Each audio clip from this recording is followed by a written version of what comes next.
Our story begins with Brian Mills, a man who had spent years of his life working in one of the most dangerous fields imaginable. He was a retired CIA operative, trained in the art of survival, intelligence, and combat. His career had taken him to the darkest corners of the world, where he'd witnessed humanity at its worst and best. Each mission had left its mark, etching lines of experience on his weathered face and adding weight to his careful, measured movements. For most of his life, Brian's duty to his country kept him away from his family, a sacrifice he had made in hopes of protecting those he loved. But now, his focus was on a different mission, reconnecting with his only daughter, Kim. The transition from operative to civilian hadn't been easy. Brian found himself struggling with the quietness of ordinary life, often waking in the middle of the night, his instincts still sharp and alert.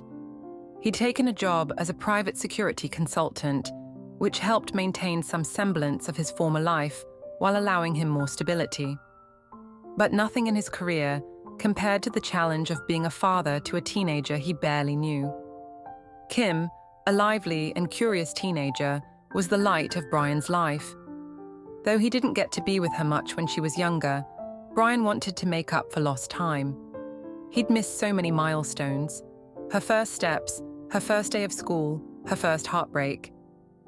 Each missed moment was a wound that never quite healed, but things weren't easy. Kim lived with her mother, Brian's ex-wife, Lenore, and her wealthy stepfather, Stuart, who had always been able to give her the kind of life Brian could not.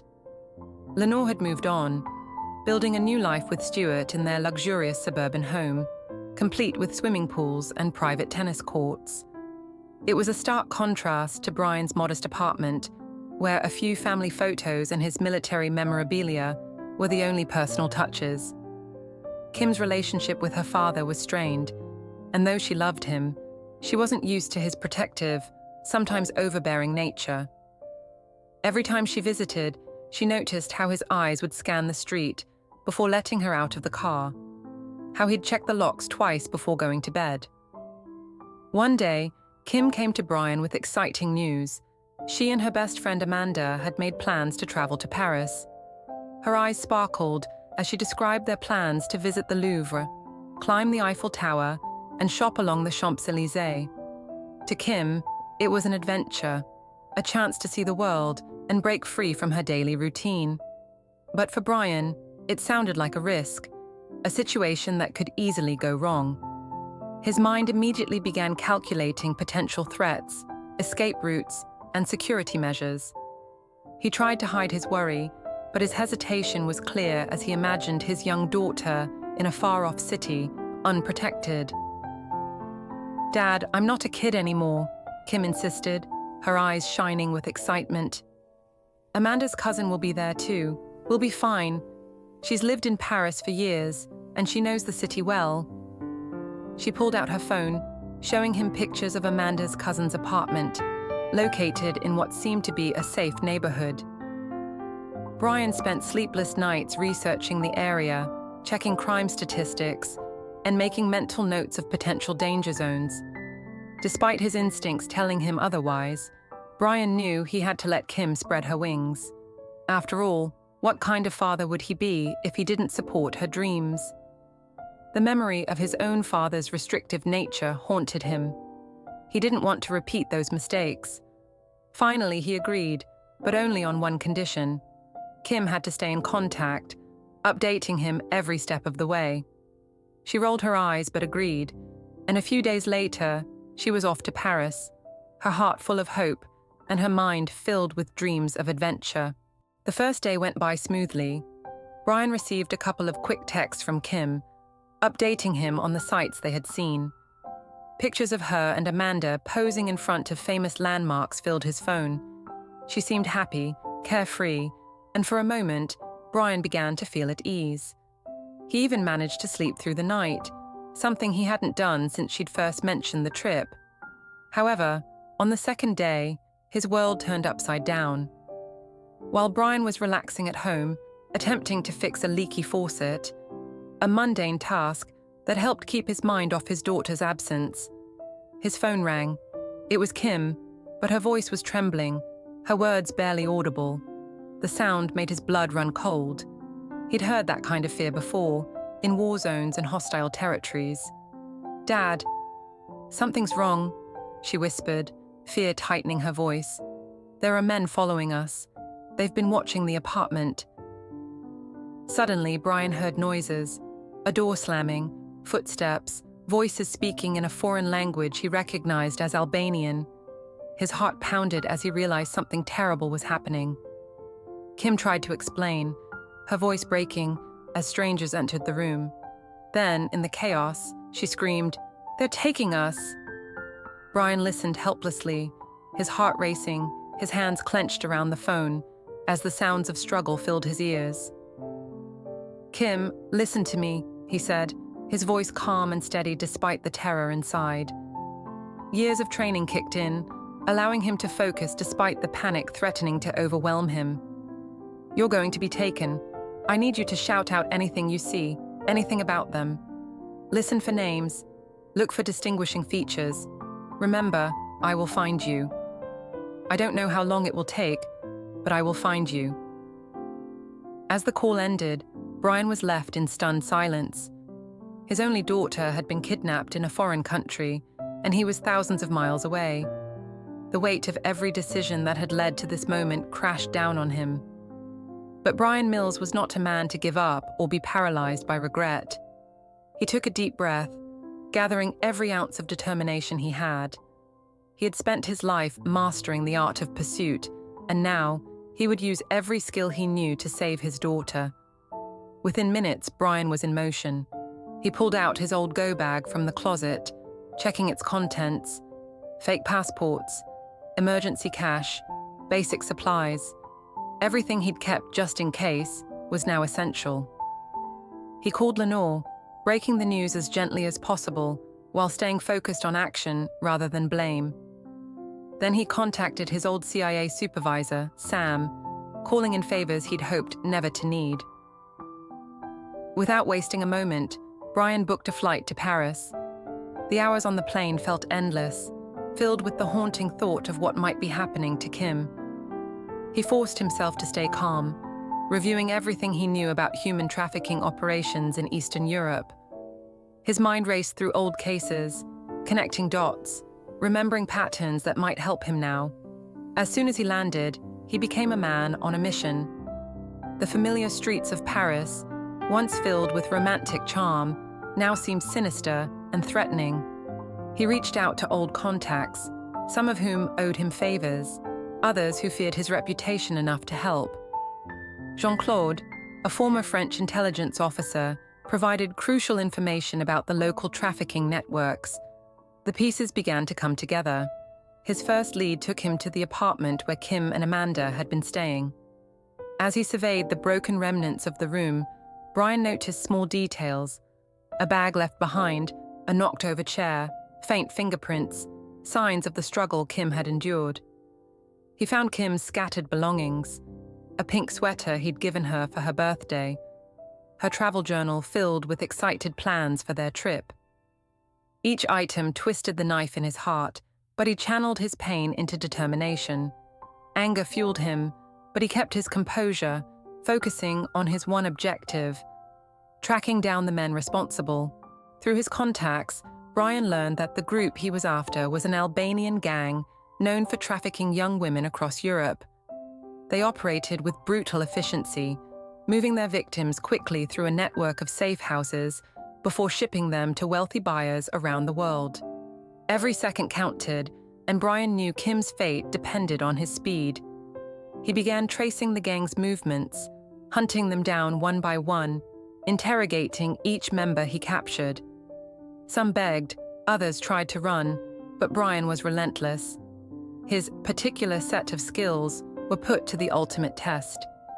Each confrontation brought him closer to Kim, but also revealed the horrifying scope of the trafficking operation.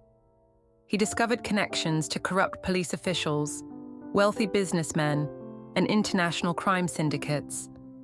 The network was vast, but Brian's determination was greater.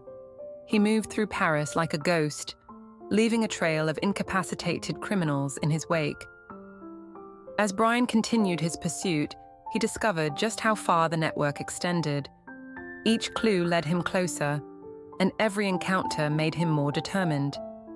In a Paris nightclub known for trafficking, he finally encountered one of the men who had been at Kim's apartment. The club's pulsing music and flashing lights couldn't mask the cold calculation in Brian's eyes as he approached. He moved through the crowd like a predator, focused entirely on his target. The man, Marco, recognized Brian too late. Their confrontation was brief but intense, ending in a back alley where Brian made it clear that cooperation was Marco's only option for survival. After a tense interrogation, Brian learned where Kim was likely being held, a location tied to the Albanian gang's main operation. The information came at a cost. Brian's knuckles were bloody, but his conscience was clear. His daughter's life was worth any price. It was a dark, decaying building on the outskirts of Paris, hidden from the city's bustling streets. Brian arrived at dawn, when the guards would be tired from their night shift. He moved silently through the shadows, his years of training evident in every careful step. Inside, he fought his way through the building, his focus unbroken. He faced guards, each one more ruthless than the last, but none could stand in his way. He was a father on a mission, driven by a love so fierce that it made him unstoppable. The final confrontation with the gang's leader, Marco's brother Patrice, was brutal. Patrice had made his fortune selling young women like Kim to the highest bidder, and he wasn't about to let Brian ruin his operation. But he had underestimated the power of a father's love. Their fight ended with Patrice defeated, and Brian obtaining the final piece of information he needed. At last, he reached a locked room in the building's basement. Brian's heart pounded as he opened the door, and there he saw her, Kim, weak but alive, her eyes widening as she realized her father had come for her. She was huddled in a corner with Amanda and several other girls, all victims of the trafficking ring. Overwhelmed with relief, she rushed into his arms, and for the first time in days, Brian felt a weight lift off his shoulders. He held her tight, silently vowing never to let her go again. The aftermath was a whirlwind of police activity and media attention. Brian's actions had exposed a major trafficking operation, leading to numerous arrests and the rescue of dozens of young women. But he cared little for the acclaim. His focus remained on Kim, on helping her heal from the trauma she'd endured. The journey home was quiet, filled with moments of silence as they both processed the ordeal they'd survived. Brian held Kim's hand, his heart full of gratitude for the chance to hold her again, to protect her in a way he hadn't been able to before. They didn't need many words. The relief in their embrace spoke volumes. Kim's innocence had been shattered, but her spirit remained unbroken. Recovery took time. Kim struggled with nightmares, and Brian found himself sleeping on her floor some nights, ready to chase away any threats, real or imagined. But gradually, they began to heal. Their shared trauma, though painful, had forged a deeper understanding between them. Kim no longer saw her father's protective nature as overbearing. She understood it came from a place of deep love and experience. Back home, Kim looked at her father with a new understanding, finally seeing the strength and love behind his protectiveness. She began to appreciate the skills he'd developed over his career, recognizing that they had saved not just her life, but the lives of many others. Brian, too, felt a change. He knew his mission to reconnect with Kim had succeeded, not just because he had saved her life, but because she had finally seen him for who he truly was, a father who would stop at nothing for her. Their relationship transformed. They began spending more time together, with Kim showing interest in learning self-defense, and Brian teaching her to be aware of her surroundings without living in fear. They found a balance between caution and freedom, protection and independence. Even Lenore and Stuart saw Brian in a new light, understanding that his protective instincts, which they had once dismissed as paranoia, had saved their daughter's life. Their bond, once distant, was now unbreakable. And while the memory of those terrifying days would stay with them, so too would the lesson of love, sacrifice, and resilience. Brian's mission had been completed, not just as an agent, but as a father whose only wish was to bring his daughter back home safely. In the end, it wasn't his CIA training or his combat skills that had made the difference. It was the unconditional love of a father for his daughter, a force more powerful than any weapon or adversary he had ever faced.